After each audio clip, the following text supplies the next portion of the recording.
Okay now see search and seizure के chapter में ये देखो अपने को टोटल 7 चीज करनी थी।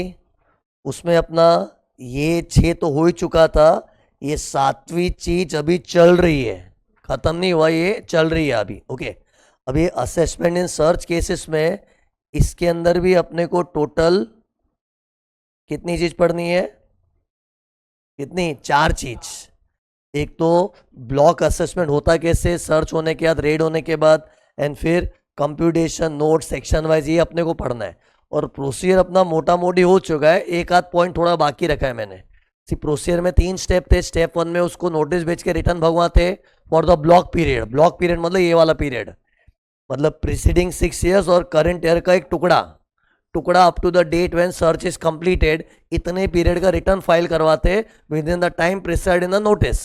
बट मैक्सिमम 60 दिन ही उसको देना पड़ता है, उससे ज़्यादा देना अलाउड ही नहीं है डिपार्टमेंट को। ओके लेकिन एक्स्ट्रा 30 दिन मिल सकता है इन डर वाले सिचुएशन। डर मतलब ड्यू डेट के पहले रेट गिरी थी तो ऑडिट वाला असेसी है, ऑडिट भी उसका पेंडिंग है और वो रिक्वेस्ट करेगा तो 30 दिन एक्स्ट्रा मिलेगा। फिर स्टेप 2 में क्या था, 143(2) भेज के उसको ऑफिस बुलाओ। फिर नेक्स्ट स्टेप में क्या है, बातचीत करके ऑर्डर पास करो। ओके अब सुनो, इसमें एक पॉइंट जो लास्ट टाइम बताया नहीं था, लुक हियर, ये 158 बीसी में उसको रिटर्न फाइल करने को बोलते हैं ना, this return can not be revised, क्योंकि सिर्फ पापी आदमी है, रेड गिरी है। तो एक अभी तो शराफत से एक बार में अच्छी तरह रिटर्न ढंग से भर, इसमें तुम रिटर्न रिवाइज करोगे फैसिलिटी मिलेगी ही नहीं। बाय द वे ये पता है, इस रिटर्न में खाली अनडिस्क्लोज इनकम ही दिखानी होती है। पहले तो रिटर्न 1 साल का है कि 6 साल का, 6 साल प्लस करेंटर का टुकड़ा, and year you to show only छुपाई हुई इनकम। पिछले 6 साल में जो भी अपना ब्लॉक पीरियड है उसमें जो भी इनकम छुपाई थी वही दिखानी है। और अगर छुपाई हुई इनकम दिखा रहा तो एक शॉट में ढंग से दिखा, उसमें देखो रिवाइज करने का नाटक चाहिए, वो सब चाहिए, उतना भाव अपने को गवर्नमेंट देती नहीं है। तो इन शॉर्ट इधर रिटर्न रिवाइज नहीं कर सकते। और ये वाला जो रिटर्न है, return in response to notice under 158 BC, इसका बैंगलोर में समरी असेसमेंट वाला जो प्रोसेसिंग होता है वो भी नहीं होगा। ओके ये पॉइंट अपने लास्ट टाइम डिस्कस नहीं हुए थे, बता देता हूँ। तो एक तो ये रिवाइज नहीं हो सकता रिटर्न, और इस रिटर्न की प्रोसेसिंग नहीं होती। ओके क्योंकि ये मैन्युअली हैंडल करेगा, तो रेड वाली पार्टी को तो ये मैन्युअली हैंडल करेगा ना। बैंगलोर में जो कंप्यूटर के सिस्टम से रिटर्न प्रोसेस होता है वो टाइम पास करके मतलब ही नहीं है। ओके तो ये था। फिर अपना स्टेप 1 अभी पूरी तरह से कंप्लीट हो चुका है, स्टेप 2 3 तो हो ही चुका था। अब है ना अपने को इसके बाद आगे देखो क्या पढ़ना है, कंप्यूटेशन।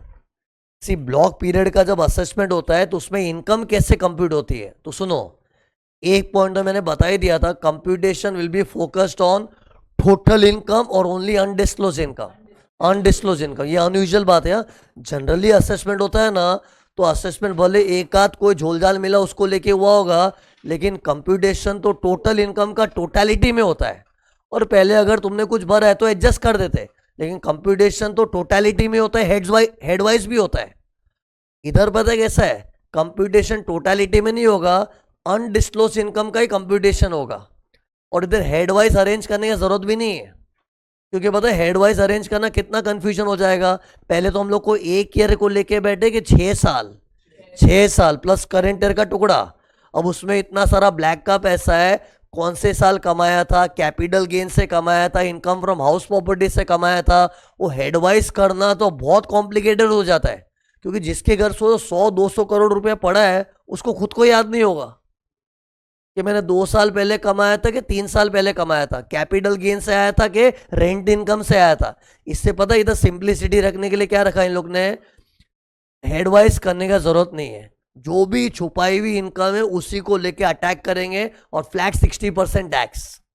हेडवाइज करने में दिक्कत क्या है, बाद में लॉन्ग टर्म कैपिटल गेन्स के रेट्स अलग होते हैं, शॉर्ट टर्म का सबका रेट्स भी अलग है ना। लेकिन गवर्नमेंट को मगजमारी चाहिए नहीं, कौन इससे सिर खपा के उगलवाएगा कि कैपिटल गेन से कमाया था कि इनकम फ्रॉम बिजनेस था कि इनकम फ्रॉम अदर सोर्स था। उसमें बहुत कॉम्प्लिकेशन होता है। जो भी तूने छुपाया था ना वो सब इनकम को इकट्ठा लेंगे। इकट्ठा मतलब 6 साल का प्लस करेंटर का टुकड़ा, उसको इकट्ठा लेके सीधा 60% टैक्स मार देंगे। ओके अब ये देखो इसका प्रिसाइज कंप्यूटेशन कैसे होगा, ये देखो ऐसा एक कैलकुलेशन करेंगे। सबसे पहले तो एसएससी को रिटर्न भरने का मौका देते ना, उसको चांस देते, तू बता तूने क्या क्या छुपाया था उन 6 सालों में, प्लस करंट ईयर का जो टुकड़ा है, जो भी तूने छुपाया था खुद दिखा दे। तो उसको बोलते undisclosed income declared by the assessee. Exam में कैसे लिखोगे? Undisclosed income declared by the assessee in the return filed in response to notice under section 158 BC। तो पहले उससे डिक्लेयर करवाते, तू डिक्लेयर कर, जो भी छुपाया था ईमानदारी से बता दे। तो बता दे, उसके बाद भी उन लोग को ट्रस्ट थोड़ी होता है। फिर बाद में ये लोग इस मीटिंग में उसको ड्रिल करके और उगलवाते, सच सच बोल, सच सच बोल। तो ये एओ ने उससे उगलवाया है। अरे इन शॉर्ट 2 अमाउंट है, एक तो वो खुद ही डिक्लेयर कर दिया कि सॉरी सॉरी मैंने 5-6 करोड़ की इनकम छुपाई थी। ये तो उसने डिक्लेयर किया ना, ब्रैकेट में लिखा ना एसएससी, मतलब उसने खुद बताया था। और ये क्या है? ये एसएससी डिक्लेयर किया था कि उससे उगलवाया स्क्रूटिनी में क्वेश्चनिंग कर करके उससे उगलवाया। एंड फिर जो उसने दिखाया, जो एओ ने उगलवाया, ये सब मिला के टोटल हो जाएगा। बस इतना ही कंप्यूटेशन है। और कुछ मगजमारी देखो, हाउस प्रॉपर्टी, बिजनेस, कैपिटल के हेडवाइज कर ही नहीं रहे। ईयर 1 का, ईयर 2, ये सब इतने सारे सालों का इकट्ठा है। एंड फिर इसके ऊपर टैक्स कितना आएगा? फ्लैट 60%। फ्लैट 60%। और ये टैक्स रेट लेवी करने का भी सेक्शन है 113। सेक्शन 113 में लिखा है कि फ्लैट 60% टैक्स लगेगा। और इसमें सरचार्ज और हेल्थ एंड एजुकेशन सेस भी नहीं आने वाला है। जनरली पता है टैक्स कैलकुलेशन करते हैं तो we also consider surcharge and health and education cess. खैर मैंने अभी तक तुमको टैक्स कैलकुलेशन की चैप्टर अभी तक पढ़ाया नहीं है, लेकिन थोड़ा तो आइडिया होगा ना सीए इंटर का। तो ना तो सरचार्ज कैलकुलेट करने का जरूरत है, ना हेल्थ एंड एजुकेशन सेस, सीधा फ्लैट 60% टैक्स आएगा। ओके, फिर ये 60% टैक्स के ऊपर प्लस इंटरेस्ट भी लगेगा। इधर वो 234 एबीसी वाला जो इंटरेस्ट है ना पॉपुलर, वो नहीं लगता है। इधर एक इंटरेस्ट लगता है फॉर व्हाट, अगर उसने ये रिटर्न, ये जो रिटर्न है ना, रिटर्न नोटिस में रिटर्न मांगा था, ये रिटर्न उसने वक्त पे नहीं भरा, या भरा ही नहीं, वक्त पे नहीं भरा या भरा ही नहीं, 2 सिनेरियो है।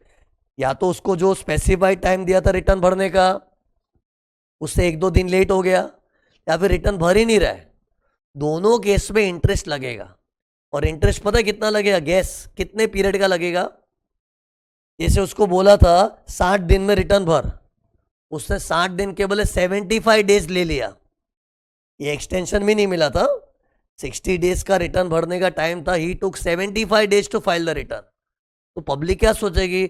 ओ 60 दिन के बदले 75 डेज ले लिया, 15 दिन लेट किया, 15 दिन का इंटरेस्ट नहीं। जब तक असेसमेंट कंप्लीट नहीं होगा ना, तब तक का इंटरेस्ट लगेगा उसको। जब तक उसे रिटर्न भरना था वहां से पीरियड चालू होगा till the AO passes the order. Assessee might say नहीं, मेरा तो खाली 15 दिन ही तो लेट हुआ है। सी, एक बार तूने with in the time prescribe return नहीं भरा ना, हम लोग के लिए नहीं के बराबर है। ठीक है, तेरा रिटर्न हम एक्सेप्ट कर लेंगे। एक्सेप्ट तो इसलिए करेंगे क्योंकि हमको खुद को गरज है ना भाई, किस चीज की? ये देखो तू कितना डिक्लेयर कर रहा है, देखे तो सही। रिटर्न एक्सेप्ट कर लेंगे, लेकिन तूने with in the specified time नहीं किया ना, for us from date point of view तेरे डेट की इज्जत नहीं है, एग्जीक्यूटिव को रिटर्न भरा ही नहीं है। तो मतलब फुल पीरियड का इंटरेस्ट आएगा। ये बहुत इंपॉर्टेंट पॉइंट है। नेचुरली स्टूडेंट का आंसर कैसे निकलेगा? हाँ 60 दिन का टाइम मिला, 75 डेज से भरा ना, तो 15 दिन का भी आ जाएगा। और ये भी सबको पता है कि part of the month is full month, but वो 15 डेज को बेस पकड़ना ही नहीं है। 60 डेज जब खत्म हुए ना, वहां से लेके जब एओ ऑर्डर पास करेगा, कौन सा ऑर्डर? अरे ये देखो ना, ये स्टेप 3 में एओ ने ऑर्डर पास किया ना, तब तक इंटरेस्ट चलेगा। तो जैसे मान लो he was required to file this return on 9th of June, ऐसे 9 जून रैंडमली बता रहा हूं, 9 जून तक उसका रिटर्न आ जाना चाहिए था। अब 9 का 10 जून भी किया ना, तो इंटरेस्ट कितना आएगा? 9 जून से चालू कर दो, part of the month full month, तो जून गिन लिया पूरा, गिन लो ना, जून तो पूरा ही गिनना है। जुलाई, अगस्त, सितंबर, अक्टूबर, कब तक? जब ये ऑर्डर पास होगा। ओके, अब ऑर्डर मान लो कुछ पास हुआ था कुछ 29 दिसंबर को, जो भी दिसंबर होगा पूरा दिसंबर गिन लेंगे. Okay, part of the month is full month. In short English में कैसे बोलेंगे? Interest will run for a period starting from the date when the prescribed time for filing the return expires up to the date of order of AO. ऐसे बोलने भी आना चाहिए. क्या बोला? Period of interest will be period starting from the date when the prescribed time for filing the return expires. मतलब return file करने का प्रेसिडेंट एक्सपायर हुआ, जैसे मैं 9 जून लिया था, तो period starting from the date when prescribed time for filing the return expires up to the date of order of AO. Full period का इंटरेस्ट आएगा at the rate of 1%. Okay, और part of the month is full month. वही ना, 10 तारीख से बराबर है उस टेक्निकली उससे 9 जून तक रिटर्न भरना था, तो उसका इंटरेस्ट का मीटर 10 तारीख से चालू होगा. 9 जून तक तो रिटर्न भरना ही था ना मेरे एग्जाम्पल में, तो 9 जून तक तो भरा तो ठीक है, लेकिन 9 जून तक नहीं भरा तो अपना इंटरेस्ट का काउंटिंग 10th जून से चालू होगा. But anyways 10th part of the month तो फुल मंथ ही है ना, बट टेक्निकली 10 जून से काउंट होता है, तो part of the month full month, तो जून पूरा आ गया ऐसे मेरे एग्जाम्पल. तो ये देखो इंटरेस्ट और 1.5% per month.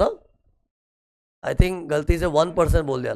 Generally interest income tax का 1% होता है, it is 1.5% per month part of the month full month. Section क्या है इसका? 158 BFA 158 BFA ये सेक्शन है. विचित्र सेक्शन है बट याद करना पड़ेगा. ये क्या लिखा ब्रैकेट में? रिटर्न नहीं भरा तो भी लगेगा, लेट भरा तो भी लगेगा. अब लेट में फिर 10 दिन लेट हुआ कि 5 दिन पता नहीं है, पीरियड तो फुली काउंट होगा इंटरेस्ट के लिए. ओके, तो 60% टैक्स भरो, प्लस अगर रिटर्न तूने इज्जत से जो टाइम बोला उतने में नहीं भरा या भरा ही नहीं तो उसका इंटरेस्ट भरो, प्लस पेनल्टी भी लगेगी. पेनल्टी का सेक्शन भी सेम है 158 BFA. लेकिन पेनल्टी कब लगेगी मालूम है? अगर तूने खुद सब डिक्लेयर नहीं किया तो. सीधे 2 इनकम है ना, एक तो असेसी ने दिखाया था, एक एओ ने उससे उगलवाया था. जो तूने खुद दिखाया था ना उसके लिए तुझे प्राइज मिलेगा, नो पेनल्टी. खुद दिखा दिया ना तो पेनल्टी नहीं लगेगा. अरे जानबूझ के इंसेंटिव दिया है ताकि जब रेड वाला पार्टी रिटर्न भरता है ना ब्लॉक पीरियड का, तो उसमें खुद ही दिखा देवे, और खुद दिखा देता है तो उसका पेनल्टी नहीं है. लेकिन मेरे एग्जाम्पल में देखो, ये अमाउंट उसने खुद दिखाया था, ये तो एओ ने उसको ड्रिल कर करके उगलवाया ना, तो जो एओ को उगलवाना पड़ा ना ड्रिल कर करके, ये अमाउंट के ऊपर पेनल्टी चढ़ेगा. कितना मालूम? ये देखो, पहले तो इस पे टैक्स निकालो 60%, नहीं टोटल पे 60, लेकिन पेनल्टी कैलकुलेशन बता रहा हूं. पेनल्टी कैलकुलेशन में तो यही टारगेट होगा ना, 60% तो टोटल पे लगेगा. मैं अभी टैक्स कैलकुलेशन नहीं सिखा रहा हूं, पेनल्टी कैसे कैलकुलेट होगी. तो सी पहले एओ ने जो उससे उगलवाया वो वाली अमाउंट का 60% निकालो. ऐसे तो पूरे का 60% भरना, लेकिन मैं अब पेनल्टी बता रहा हूं. फिर उसका 50% is the amount of penalty. So 50% of the tax on undisclosed income discovered by AO. क्या बोलना चाहिए? टोटल अनडिस्क्लोज इनकम के discovered by AO. Discovered by AO, जो AO ने डिस्कवर किया उससे बातचीत करके उगलवा के ड्रिल करके, उसका 60% तो निकलेगा ही, क्योंकि पेनल्टी का जो 50% है ना वो टैक्स के ऊपर है. टैक्स का 50%, बट कौन सा वाला टैक्स? टोटल टैक्स नहीं, जो एओ ने उससे उगलवाया उसका टैक्स जो बनता है उसका 50%. क्योंकि सी ये वाले को तो पेनल्टी लगेगा ही नहीं ना. तो ये देखो इसका भी सेक्शन सेम है 158 BFA. ये दो क्या लेगा? 50% ऑफ टैक्स ऑन, वो भी कौन सा tax? Undisclosed income discovered by AO, जो एओ ने डिस्कवर किए हो. और जो स्क्रूटिनी के टाइम, स्क्रूटिनी मतलब वही बातचीत हो रही है, तो बातचीत में क्या होता है, ये वही तो बोलता है सच्ची सच्ची बता, तूने और भी छुपाया होगा, रिटर्न में तो 5-6 करोड़ दिखाया, और भी होगा और भी होगा, और उगलवाने की ट्राई कर रहा है. तो उगलवा के जो आया ना उसका पेनल्टी लगेगा. ओके, और एक चीज मैंने क्या बोला, अगर एसएससी खुद ही रिटर्न में सब डिक्लेयर कर देता है, यार सॉरी मैंने बहुत पाप किया, भगवान मुझे माफ नहीं करे, आप लोग तो माफ कर दो, मैं सब अपनी सब इनकम दिखा देता हूँ, उसे सब दिखा दिया, तो उसका उसको इंसेंटिव क्या मिल रहा है? ये पेनल्टी नहीं लगेगा ना, और भी इंसेंटिव है। एक तो उसको ये वाली पेनल्टी से तो बच ही जाएगा, और उसको कुछ पेनल्टीज गवर्नमेंट ने माफ की है। There are certain section like 271 AAD, क्या है बताऊंगा, एक बार सुन लो ना।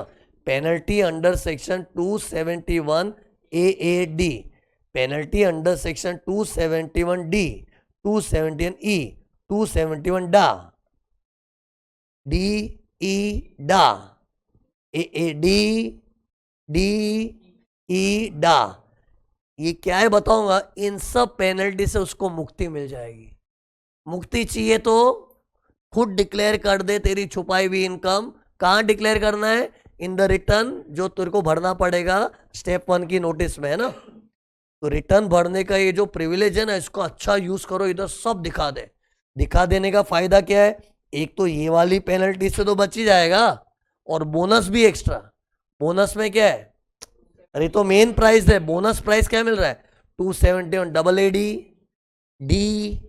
DE डा, ये पेनल्टी से बच जाएंगे। अब सुनो, इन सब पेनल्टी का है ना, वक्त आने पे मैं पढ़ाने ही वाला हूँ, लेकिन अभी थोड़ी क्यूरियोसिटी होती है ना तुम लोग को, तो बता देता हूँ। 271 AAD क्या मालूम है? बुक्स में कोई भी फॉल्स एंट्री होती है ना, उसका पेनल्टी लगता है। जैसे उनको मालूम पड़ रहा है झूठी बोगस एंट्री है, फॉल्स एंट्री का पेनल्टी होता है, और जितने रुपए की एंट्री उतने अमाउंट का पेनल्टी। जैसे मान लो तुमने 25 लाख की कोई झूठी एंट्री बुक्स में पास की थी, 25 लाख का पेनल्टी। और रेड वाली पार्टी ने तो ऐसे बहुत कांड किए होते। तो व्हाट इज 271 AAD? याद कर लो, ये एग्जाम में आया भी था बाय द वे। May 25 के पेपर में 271 AAD भी आया था। तो ये सेक्शन जो मैंने बोले ना, ऐसे तो मैं वक्त आने पढ़ाऊंगा, अभी भी पढ़ा दिया तो क्या डबल डबल हो जाएगा, अच्छा याद हो जाएगा ना। So what is 271 AAD? Penalty for false entry. Amount of penalty is amount of entry. फिर और क्या था? AAD DE डा। 271 D क्या मालूम है? कैश में लोन लेते हैं ना, अलाउड ही नहीं कैश लोन। 20,000 और मोर का लोन कैश में अगर स्वीकारोगे, चमाट पड़ेगी। कितनी चमाट? जितने का लोन लिया उतने की चमाट। कैश लोन लेना अलाउड ही नहीं है। इसके ऊपर विस्तार में बाद में बात होगी, अभी खाली सुन लो। 20,000 और मोर का कैश में लोन लेना अलाउड नहीं है, ओके। और अगर ले लिया और उनको पता चला, तो जितने का लोन लिया उतने का पेनल्टी अंडर सेक्शन 271D। फिर 271E क्या मालूम है? कैश में लोन रीपे भी नहीं करने का, लोन टेकने का भी नहीं, रीपे भी नहीं करने का। अगर कैश में टेका तो सूट 271D, कैश में रीपे किया तो 271E। ये तो लोन रिलेटेड था ना। और इन जनरल भी किसी से कैश लेने का ही नहीं। अब ये लोन के थ्रू नहीं, ऐसे ही जैसे मेरे को कोई प्राइवेट ट्यूशन के लिए बच्चा आया, मैंने उसको बोला 10 लाख की फीस है मेरी प्राइवेट ट्यूशन की, कैश में ले ली, खत्म। 2 लाख और मोर कैश में रिसीव करना अलाउड नहीं है, वो कोई भी ट्रांजेक्शन हो। It can be a private tuition वाला student coming to me, he is ready to pay 10 lakh 20 lakh, मैंने बोला कैश दे देना, ले लिया ना, कैश लेने वाला मरेगा, देने वाले को कुछ नहीं है, लेने वाला मरेगा। अगर 2 लाख और मोर का कैश एक्सेप्ट किया तो, और कितना पेनल्टी है? जितना कैश एक्सेप्ट किया उतना ही पेनल्टी। मतलब एक तरह से जो कैश आया ना, गवर्नमेंट को दे दो पेनल्टी के फॉर्म में। ये 271 DA है। तो टेल मी किन किन पेनल्टियों से छुट्टी मिल जाएगी? एक से ना 158 BFA तो बचेगा, वो तो मेन है। और बोनस क्या मिल रहा? बोनस, बोनस मिलता है ना, बोनस। बोनस में क्या क्या है? 271 AAD penalty for false entry, 271 D penalty for accepting a loan in cash of 20,000 or more. फिर 270 E क्या है? Penalty for repaying the loan in cash of 20,000 or more. C loan में 20,000 का threshold amount याद रखना। और last में तो क्या था? इन जनरल किसी से कैश लिया, तो चाहे कस्टमर को माल बेचा उसका है कि टीचर किसी से प्राइवेट ट्यूशन का फीस दिया, कुछ भी ले लो ना, इन जनरल 2 lakhs और मोर कैश लिया तो उसकी भी पेनल्टी अंडर सेक्शन 271D है। और इस सब पेनल्टी में क्या है, जो गुना किया ना, गुना का जो अमाउंट है उतना ही पेनल्टी है। फॉल्स एंट्री में भी क्या था, जितने की फॉल्स एंट्री उतने का पेनल्टी। अमाउंट याद रखना टेंशन नहीं, गुना याद रखना इधर इंपॉर्टेंट है। ओके, लेकिन सी ये सब पेनल्टी से बचने की शर्त क्या है, एक तो असेसी खुद ही सब कुछ ईमानदारी से रिटर्न में डिस्क्लोज कर देवे, फिर और भी कुछ शर्त डालिए, तूने सब कुछ रिटर्न में दिखा तो दिया है, गुड बॉय, अब उसका टैक्स भी खुद ही भर दे और उसका प्रूफ हमको दिखा दे कि भर दिया है। अब असेसी बोले कहां से भरूं, आप सब तो लेके चले गए। हाँ तो ठीक है, हमको लेटर दे दे कि हमारे पैसों में से इतना एडजस्ट कर लो, या पे कर या एडजस्ट करवाने का कंफर्मेशन दे। बोले ऐसे नहीं, हाँ मैं सब डिक्लेयर कर दिया, कर तो दिया सब। अरे करने से क्या मतलब, पैसा भर पहले। जैसे असेसी ने रिटर्न भरा था नहीं, उसमें सब साफ साफ बता दिया, लेकिन बताने के बाद उसका 60% तो भर। वैसे भी अपने रिटर्न्स भरते हैं ना तो टैक्स भर के रिटर्न भरना पड़ता है, पता नहीं क्या रिटर्न फाइलिंग कह रहे, सुना है कि नहीं कभी? कब इन जनरल भी रिटर्न भरते तो टैक्स भराने के बाद रिटर्न जाता है, तो इधर भी जब रिटर्न भरेगा तो इट इज ऑब्वियस के उन्हें रिटर्न में जो जो दिखा है उसका 60% भरना पड़ेगा। वो भर ही दिया होगा, फिर भी लॉ ने शर्त रखी है खाली रिटर्न में दिखा देने से कोई हीरो नहीं बन गया, तो उसका जो टैक्स बनता है 60% वो भी भर। हाँ तू बोले भरने का पैसा ही नहीं, सब तो आप लेके चले गए, तो हम लोग को ऐसा लेटर दे, हम लोग एडजस्ट कर लेंगे। ओके, एंड फिर उसका प्रूफ भी चाहिए, जैसे तूने भरा है तो उसका चालान दिखा दे, और हमको अगर तूने एडजस्ट करने का बोला तो प्रूफ है ही। मतलब in short government wants not just to show on your own, to pay also. ये देखो क्या लिखा है, इफ वाले कंडीशन है, पहली शर्त क्या है, अनडिस्क्लोज इनकम असेसी को दिखाने का, सामने से खुद दिखा तो ये रिवॉर्ड मिलता है, फिर टैक्स भी भर दे, प्रूफ भी दे दे। एक और कंडीशन रखी है, कल को ये ऑर्डर पास हो गया ना, फिर उससे झगड़ा झगड़ी मत करना, नहीं तो कितने असेसी लोग हैं ना, डबल स्प्लिट पर्सनालिटी होते हैं। पहले तो खुद ही उसने डिक्लेयर किया है, फिर खुद ही अपील कर रहा है, ये मैंने प्रेशर में आके कर दिया था, ये कर दिया था, अपील कर रहा है उसमें, इतना है ही नहीं। अरे खुद डिक्लेयर किया उसने कि मैंने इतनी सारी इनकम छुपाई थी, उसने डिक्लेयर कर दिया, और बाद में ये ऑर्डर के बाद अपील भी होती है। ये ऑर्डर पास होने के बाद अपील होती है ना, कहाँ होती है, वही सीटा। सी अपील प्रोसीजर नॉर्मल है, रेड वाली पार्टी का अपील प्रोसीजर नॉर्मल है, सीटा, हाईटैट, हाई कोर्ट, सुप्रीम कोर्ट सब नॉर्मल है। तो कितने लोग तो क्या है, पहले तो इधर खुद ही डिक्लेयर कर दिया रिटर्न में, एंड फिर उसके खिलाफ अपील कर रहा है, स्टैंड किया है, मैं प्रेशर में आके किया था, ये किया था। मतलब तू जो सामने से दिखा है ना वो इजीली सलट जावे, उस पर झगड़ना भी मत, तू दिखा भी दे, टैक्स भी भर दे, प्रूफ भी दे दे, ये सब कर दिया ना तो तेरा ये अमाउंट का तो उद्धार हो गया, मतलब वो पेनल्टी ही नहीं लगेगी। हाँ, एओ को तेरे को ड्रिल कर करके जो उगलवाना पड़ा उससे कोई छुटकारा नहीं है, वो उसका तो तेरे को पेनल्टी सहन करना पड़ेगा। ओके, सो ये कंडीशन है। फिर सुनो नेक्स्ट पॉइंट, टेल मी, ये ऑर्डर के अंदर मैंने क्या बोला, अपने सब इनकम लेते कि छुपाई हुई इनकम? छुपाई हुई, it is totally on undisclosed. By the way ये भी है ना रीसेंट अमेंडमेंट के फॉर्म में। सी गए बैच में मैंने ये पढ़ाया था ना, थोड़ा अलग था, उसमें क्या करते थे, सब इनकम को मिला लो फिर बाद में एडजस्ट कर देंगे, लेकिन लॉ को खुद को लगा ये बहुत कॉम्प्लिकेटेड है। अभी इन लोग ने सिंपल सिस्टम कर दिया है, लॉ ने सिंप्लीफाई किया, मेरे लिए भी सिंपल हो गया बच्चों को पढ़ाने के लिए, एकदम सिंपल सिस्टम रखा है। जो अनडिस्क्लोज है ना ब्लैक का पैसा, वही सब मिला के लेना है, खत्म। और उसमें इन लोगों ने क्लेरिफाई किया, ये देखो पिछले से 6 साल में जो तू रिटर्न में दिखा चुका था वो नहीं लेंगे, पिछले 6 साल में तेरा कोई इनकम का असेसमेंट हो चुका था वो नहीं लेंगे, क्योंकि ये सब तो वाइट का पैसा होता है ना, we are targeting only black का पैसा। तो इतना अंडरस्टूड है, लेकिन अभी मैं नेक्स्ट पॉइंट बोलूंगा, तुमको लगे सर इसकी जरूरत नहीं थी, हम समझ गए थे, लेकिन एक्ट में क्लैरिफाई किया। देखो क्या क्लैरिफाई किया है, देखो ये सब इनकम को शामिल मत करो, क्रॉस मारा मतलब इस कंप्यूटेशन में शामिल मत करो। तो ए फॉर असेस्ड इनकम, अरे ये 5 पॉइंट है अपने को याद रखने। ए फॉर असेस्ड इनकम मतलब ये देखो, पिछले 6 साल में अगर तेरा कोई भी ईयर में कुछ असेसमेंट हुआ था, तो जो असेस्ड अमाउंट है वो काउंट नहीं होगा, क्योंकि वो तो ब्लैक का होता ही नहीं है। सी एक्चुअली तुमको ये पॉइंट लगे फिजूल में पॉइंट है, बट मेरे को पढ़ाना पड़ेगा। तुम लोग इतने में समझ जाओ कि खाली ब्लैक के पैसे को ही लेना है। तो ए फॉर क्या है, असेस्ड इनकम, मतलब कुछ इनकम का पहले असेसमेंट हुआ था, तो ब्लैक का थोड़ी, वो तो वाइट का है। तो लॉ क्या बोल रहा है, लेना मत उसको, ठीक है, नहीं लेंगे।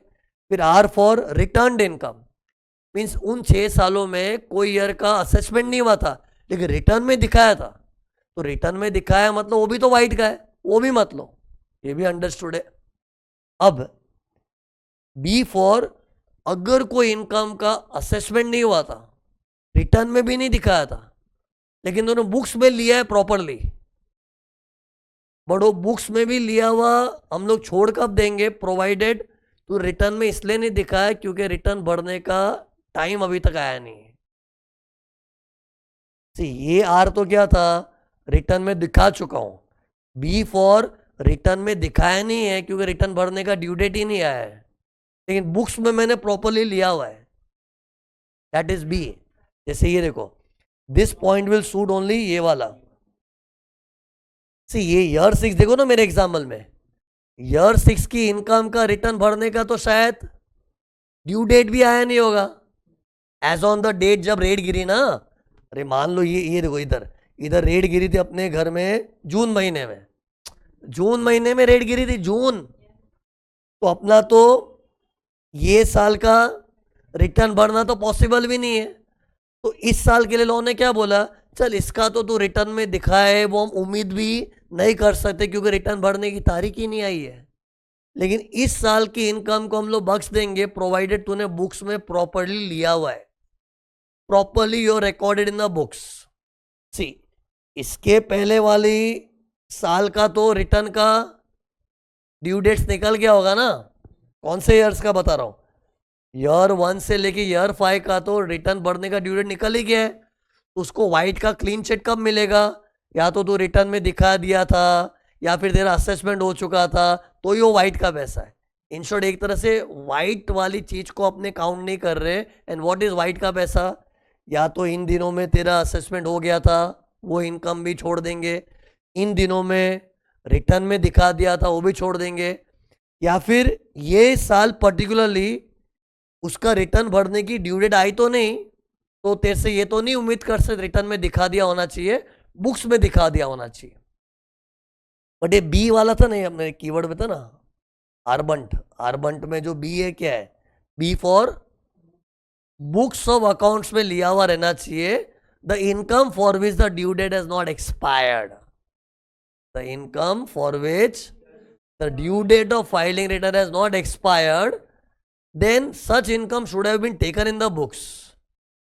Or R is what, these are the years for which the due date has gone but you are shown in the return. और A for assessed income, in short जो दिखाया डिस्क्लोज हो गया ना, सी अनडिस्क्लोज देना मतलब इन लोग घुमा के और एक्स्ट्रा बोल रहे हैं, अनडिस्क्लोज लो, डिस्क्लोज मत लो, तो ये सब तो डिस्क्लोज की निशानी है। ये असेसमेंट में डिस्क्लोज हो गया था, रिटर्न में हो गया था, ये बुक्स में डिस्क्लोज हो गया। और सी बुक्स में डिस्क्लोज हो गया कब एग्जेम्प्ट होगा, provided the year for which the due date has not expired. जैसे अगर कोई एसएससी बोले ये साल का रिटर्न मैंने बुक्स में लिया हुआ है, बुक्स में लेने से व्हाइट का नहीं होता है, वो रिटर्न में दिखाया था, नहीं रिटर्न नहीं भरा था, तो ब्लैक का है वो। जैसे ये तो ईयर 3 तो पुराना है ना, अपने बैकवर्ड जाएंगे तो ईयर 3 के लिए बहाने मार रहा है, नहीं ईयर 3 की इनकम देखो बुक्स में सब है, बुक्स और बुक्स में होने से देखो व्हाइट का ठप्पा नहीं मिलता है, तूने रिटर्न में दिखाया था, नहीं वो तो नहीं दिखाया, तो चोर है ना तू। सी बुक्स में दिखा के एग्जाम कब हो जाएंगे, for year 6 only for which the due date has not expired, और वो भी कब पॉसिबल है जब रेड ये वाले साल में जल्दी जल्दी गिरी होगी तो रेड भी अगर दिसंबर जनवरी फरवरी में एंड ऑफ द ईयर में गिरी होगी तो ये साल का रिटर्न भी तेरा दिखाया हुआ रहना चाहिए। फिर बोले नहीं बुक्स में दिखाने से वाइट का नहीं होता है पैसा वो। ओके, ARB हो गया। फिर N stands for non resident की कुछ इनकम्स ऐसी होती है ना, नॉन रेसिडेंट की, उसमें रिटर्न भरने की आवश्यकता ही नहीं है, तो उसको भी वाइट का पैसा मान लेंगे। जनरली क्या रिटर्न नहीं भरते, ब्लैक का ब्लैक का ब्लैक का ब्लैक का ऐसा करते ना, बट NR की तो कुछ इनकम्स ही ऐसी है जिसमें रिटर्न भरने की आवश्यकता ही नहीं है, तो मेरे पे ये इल्ज़ाम नहीं लग सकता आपने रिटर्न नहीं भरा था, ब्लैक का है क्यों भरूं, मेरे को आप लोग ने रिटर्न भरने से एग्जाम किया हुआ है। ये थोड़ा तुमको अजीब क्यों लग रहा है, क्योंकि तुमको NR टैक्सेशन का चैप्टर पढ़ाया नहीं है। हमारे सिलेबस में एक टॉपिक है क्या नाम से, NR टैक्सेशन। उसमें तुम लोग पढ़ोगे कि for certain incomes non residents are exempted from filing the return. तो इमेजिन करो कोई NR के यहाँ पे रेड गिरी थी, उसके यहाँ पे करोड़ों का अमाउंट है और उसको ये बोला जा रहा है तू रिटर्न में नहीं दिखा, रिटर्न में नहीं दिखाया, तो क्या बोलेगा, रिटर्न में दिखाऊं क्यों, आप लोग ने तो मुझे रिटर्न फाइलिंग से एग्जाम किया हुआ है, तो ये भी एक्सक्यूज कर देंगे। बट सी रिटर्न फाइलिंग से भी एग्जाम कब होता है, उसमें भी उसका TDS कटा हुआ रहना चाहिए, ऐसे कुछ कंडीशंस है। In short such income can not be blamed, return में क्यों नहीं दिखाया था, अनडिस्क्लोज्ड, रिटर्न में दिखाना पॉसिबल ही नहीं क्योंकि he is exempted from filing the return, तो N था। फिर एक है TDS under section 194P। 194P में ना there is some pension income of a Buddha 75 years or more. 194P talks about pension income of a Buddha having age of 75 years or more, even he is exempted from filing the return. Imagine कोई 80 साल के बुड्ढे के यहाँ पे red गिरी है और उसका इतना पेंशन इनकम का है, बोले आपने रिटर्न क्यों नहीं भरा, बोलेगा क्यों भरूं, आपने इस पेंशन के लिए मुझे रिटर्न फाइलिंग का एग्जेम्पशन दिया हुआ है। अरे ये पॉइंट रिपीटेटिव सेम है, only thing is previous point में NR was exempted from filing the return, here one Buddha also कैसा बुड्ढा, 75 years of Buddha having pension income, उसका TDS अंडर सेक्शन 194P कटता है। मैंने कीवर्ड में P क्यों लिया है, P फॉर 194P, तुमको TDS का चैप्टर पढ़ाऊंगा ना अब उसमें 194P करके सेक्शन आएगा, तुम लोग याद करने मत जाओ क्योंकि तुम लोग ने CA इंटर में जो थोड़ा बहुत TDS पढ़ा था उसमें 194P नहीं था, ये मैं पढ़ाने वाला हूं। बट इन शॉर्ट सी ये N और T में ना ज़्यादा मत घुसो, इतना समझ लो ये ऐसा सिनेरियो है जिसमें गवर्नमेंट खुद ही अपने को रिटर्न फाइलिंग से एग्जेम्पशन दी है, तो रिटर्न नहीं भरा तो अनडिस्क्लोज का ठप्पा नहीं लगेगा, तो ऐसी इनकम को भी छोड़ दो भाई, छोड़ दो। और छोड़ दो मतलब देखो मैंने क्या किया है, चौकड़ी मार के रखा है, तो अर्बन इनकम को कंप्यूटेशन में लेने का नहीं। ओके, और एक चीज मैंने बता दी, रिपीट कर रहा हूं, 234 ABC का इंटरेस्ट लगेगा नहीं। थोड़ी देर पहले बोला था, क्या पता सुने थे कि तुम लोग, कि इंटरेस्ट जो रेगुलरली इनकम टैक्स पे होता है 234A, 234B and C. What is 234A? For late filing of return. What is 234B and C? Something related to advance tax. वो लेवी नहीं होगा क्योंकि इधर एक बाप है ऑलरेडी बैठा है, एक इंटरेस्ट, और टैक्स भी एक बाप रेट से लग रहा है, तो गवर्नमेंट को चिंदी चीजों में इंटरेस्ट नहीं है। तो what is exempted interest 234 ABC वाला। और जनरली किसी का असेसमेंट होता है ना, there is a penalty under section 270A।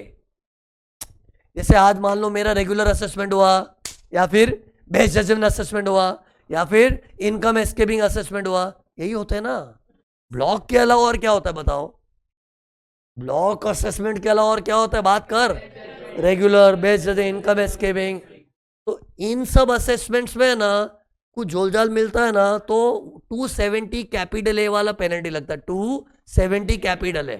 लेकिन रेड वाली पार्टी का जो खुलासा होता है ना, तो उसमें इन लोगों को ये पेनल्टी नहीं चाहिए क्योंकि ऑलरेडी देयर इज BFA वाला पेनल्टी, तो डेट्स वाई गवर्नमेंट से फिर ये भी लेवी करेंगे तो डबल डबल हो जाएगा ना। तो इन शॉर्ट से एक अच्छी चीज याद रखो, regular assessment, best judgement, income escaping assessment में कोई लफड़ा मिलता है तो 270 कैपिटल ए वाला पेनल्टी लगता है। रेड वाली पार्टी का कोई लफड़ा मिलता है तो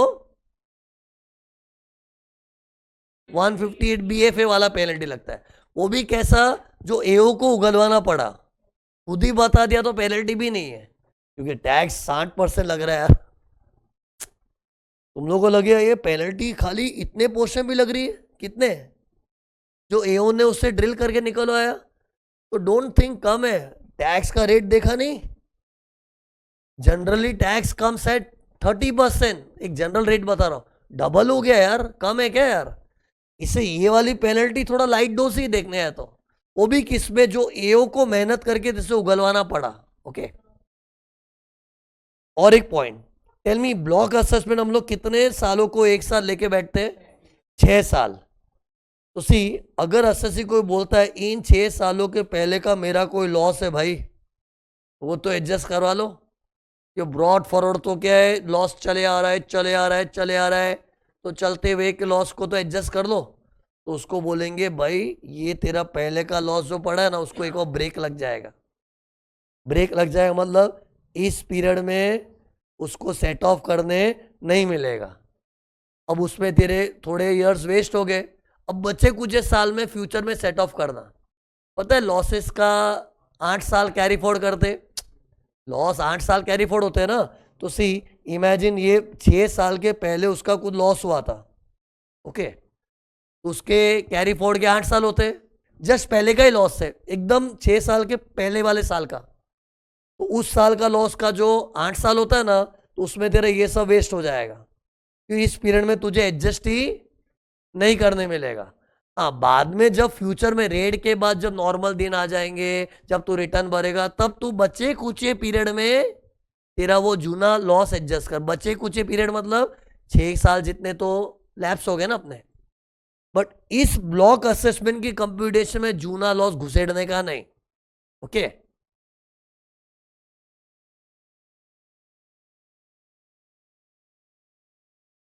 नहीं बाई चांस वो तो ऐसे उसका कोई लॉस होगा भी नहीं। जैसे इसका सुनो, इसका इन दिनों का कोई लॉस होगा जो मैं बता रहा हूँ ना, सच में उसका कोई लॉस होगा तो उसने इन दिनों में जो थोड़ा बहुत दिखा था एडजस्ट कर ही लिया होगा। फिर भी अगर कोई बोले नहीं नहीं मेरा तो पहले का बहुत लॉस पड़ा है, बहुत लॉस पड़ा है, फेंक दो उसको। सॉरी, फेंक मत दो, ब्रेक लगा दो। फेंकना अलग होता है, उसको ब्रेक लगा के पॉज कर दो। पॉज, पॉज मतलब जब ये पीरियड के अंदर घुसेड़ मत। हाँ, ब्लॉक असेसमेंट हो जाएगा, नॉर्मल दिन आएंगे, तब 1-2 साल जो बचे होंगे उसमें एडजस्ट कर लेना। सी बाय द वे, ये सब जो मैं चीज़ें बता रहा हूँ ये थोड़ा अमेंडमेंट टाइप है। ये जो ब्रॉडफोर्ड लॉस के ऊपर है ना, लॉ में पहले कुछ क्लैरिटी नहीं थी।